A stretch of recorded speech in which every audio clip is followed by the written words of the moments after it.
What can I say? The Doctor has a 6-year-old son who mentioned the Wedgie Wonder, and I felt nostalgic for one of the characters who, let's face it, probably had a hand in making me the messed up adult I am today.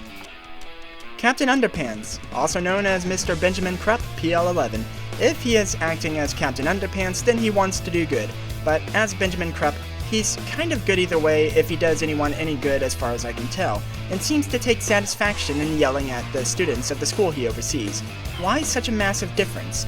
That brings me to his complication. 2 of his students, George and Harold, hypnotized Mr. Krupp to become the superhero they produced in their hand-drawn comics, and it turned out breaking the device used to imprint this personality onto Mr. Krupp does nothing to reverse the effect. Therefore, we have the secret identity complication with what is effectively the uncontrollable modifier. If Mr. Krupp hears finger snapping, he'll shed his clothes and toupee and borrow a curtain or tablecloth to use as a cape. If Captain Underpants takes some water to the face, let's say enough to fill half a coffee mug, he's back to yelling at kids.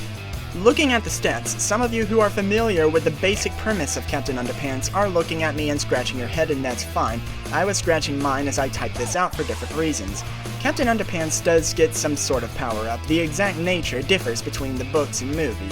Strength and stamina to match the sample paragon in the core rulebook because, of course, Intellect too, because while neither personality is leading the world's intellectual community, he's still a school principal, and that has to count for something.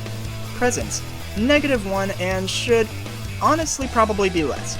A bald, overweight, middle-aged man in his underwear is not intimidating. Running deception or persuasion checks will likely leave the other person believing that Captain Underpants just needs his meds, and dodge 15 because of course he can dodge lasers. I gave him the same feature as one of the sample characters in the core rulebook. One toupee apparently makes as much difference as Clark Kent's glasses. Unlimited underpants, that's why I didn't give him the laser vision. Also, you might take snare as an alternate effect.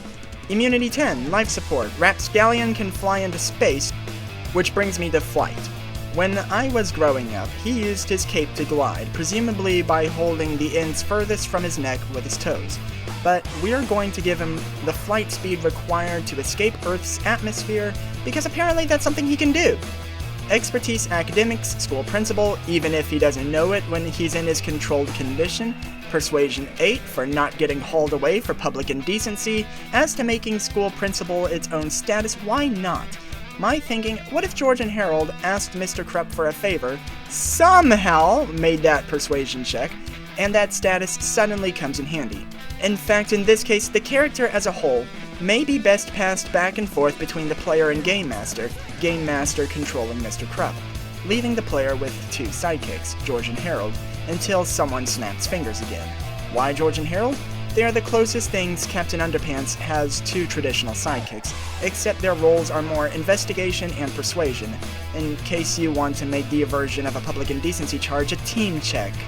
So what can this be used for? I'd honestly use this or a similar character for myself because I think it's funny. This can lead to some unusual circumstances. What if Mr. Krupp randomly found out he had powers? That could be fun.